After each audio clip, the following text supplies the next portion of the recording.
Ouais, je pense avoir vraiment grandi ici et avant avoir été quelque part un peu endormie dans des théories, dans des best practices. Voilà, tout ça devenait un peu insipide, on va dire, quelque part. Et j'avais besoin de grandir autrement. Sauf que je n'avais pas pleine conscience de ce besoin de grandir autrement quand je préparais cette installation, en fait. Comment la famille l'a prise? La famille, c'est-à-dire en dehors de ton mari, bien entendu, puisque vous faisiez tout ensemble. Oui. Ok. Bah lui, Nous, très bien, hein, vu que c'est lui surtout qui voulait, déjà qui d'une part. voulait venir. Déjà d'une part.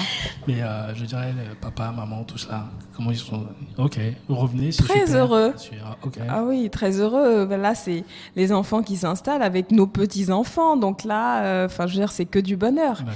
Mais quand même un fond d'inquiétude que nous, insouciants, on ne comprenait pas. Quand je dis nous, c'est mon mari et moi, parce qu'on arrivait avec les étoiles dans les yeux de se dire bon, bah voilà, la France a commencé à... on est arrivé à... Voilà, on a un peu tout vu. L'Europe aussi, on a envie de s'essayer ailleurs, on a envie de s'essayer chez nous. C'est le moment pour nous de venir, de contribuer.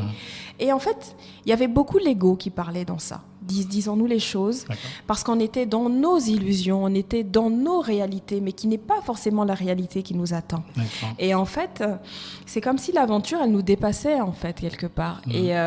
Et ce qu'on voyait comme, on va dire, inquiétude dans le regard de nos parents, c'était ça. C'était, ils sont en train de rêver, s'imaginer leur retour. Est-ce qu'ils sont conscients un minimum de ce que va être la réalité du terrain, de ce que va être la vérité du terrain? Et en fait, ça, c'est quelque chose que tant qu'on n'a pas expérimenté dans nos cellules et de notre chair, on n'a pas conscience. Ouais. Ce n'est pas du vécu. En fait, la connaissance, c'est du vécu. Et tant qu'on n'a pas vécu, c'est de la théorie. Absolument. Donc l'autre va nous parler avec tous les mots, mais si l'ego qui joue à son jeu de cache-cache dit non, moi c'est bon, je suis prête, j'estime que j'ai beaucoup de choses à faire, j'ai assez appris, je vais apprendre maintenant à mes frères et sœurs. Mais les frères et sœurs, pendant ce temps, ils ne m'ont pas attendu. Hein. Eux, ils continuent à se développer aussi comme ils peuvent. Hein. Donc ils ne sont pas en attente de moi, en fait, quelque part. Et moi, j'arrive avec toutes mes idées. Là, ça va bien se passer, c'est génial. J'ai quand même 10 ans d'expérience en Europe, je connais toutes les best practices, j'arrive, paf. La binguiste. La binguiste, la bounty. Bon, la bounty, ça, c'est depuis toujours, parce que bon, j'ai toujours parlé avec cet accent comme ça, même en étant en Côte d'Ivoire. Donc, c'était même quand je montais dans un taxi, on me disait hey, tu me fais mal à la tête, vraiment. Donc, ça, c'est depuis toujours. Mais de rentrer, de se dire, je rentre chez moi. Et puis, en fait, on n'a pas l'attitude qui nous permet d'être chez nous, en fait. On se sent comme un peu l'imperméable qui ne laisse pas passer l'eau. Et en fait, il y a l'imperméable et il y a la pluie dehors. Et on n'arrive pas à adhérer à ce tout-là. Et c'est très particulier comme sensation.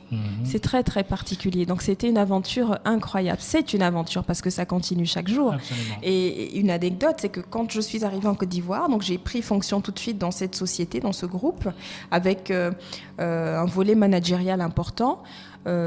J'ai été en France dans le recrutement et dans l'accompagnement les dernières années, donc dans le coaching, et j'arrive pas à faire fonctionner mes équipes, quoi.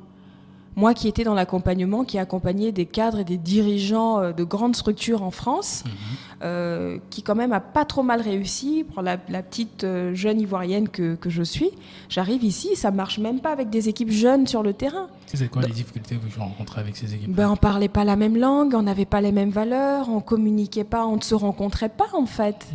Et la prise de conscience est arrivée très très tard, tard, en tout cas elle est arrivée au bout d'une année, donc c'était une année de douleur, d'être moi dans ma façon de voir les choses et de me dire mais je comprends pas, ils comprennent pas, je sais pas en quelle langue leur parler, mais les gens sont paresseux, ils ont pas envie de travailler, mais moi je vais rentrer parce que c'est plus d'énergie qu'autre chose finalement.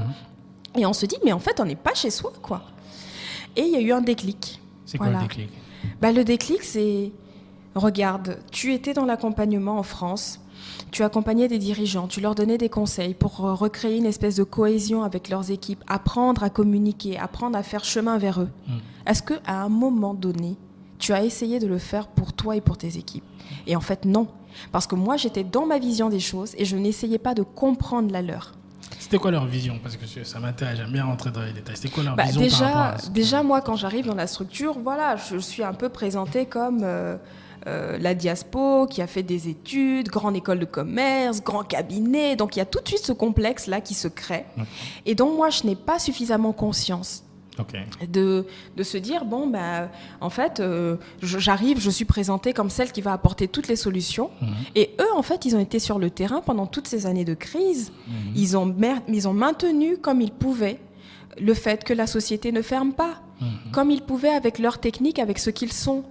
Donc ça, c'est comme si du jour au lendemain, on met un voile dessus, on dit, bon, ça, c'est pas grave, ça compte pas, et il y a l'autre qui va arriver, elle a toutes les solutions. Ok. Et moi, je suis arrivée avec mes solutions, mais qui n'ont pas pris. Qui n'ont pas pris parce que je suis arrivée bien galvanisée avec mon ego. Je vais vous apprendre maintenant comment est-ce qu'on fait du recrutement, comment est-ce qu'on gère un client. Sauf que bon, bah, le client, il a les mêmes aussi problématiques que ceux qui sont... Parce que lui aussi, il était là. Donc, on n'est plus dans l'humain, en fait. On essaie de plaquer des solutions, mais qui ne conviennent pas à un terrain.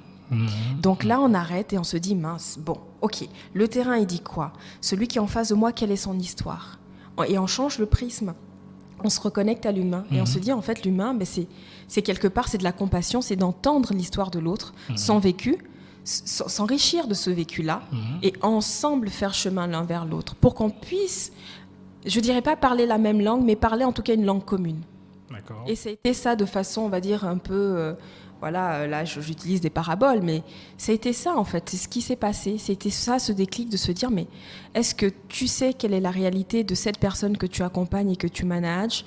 Est-ce que tu connais ses leviers de motivation? Qu'est-ce qui la motive? Qu'est-ce qui la porte pour justement pouvoir adapter le discours?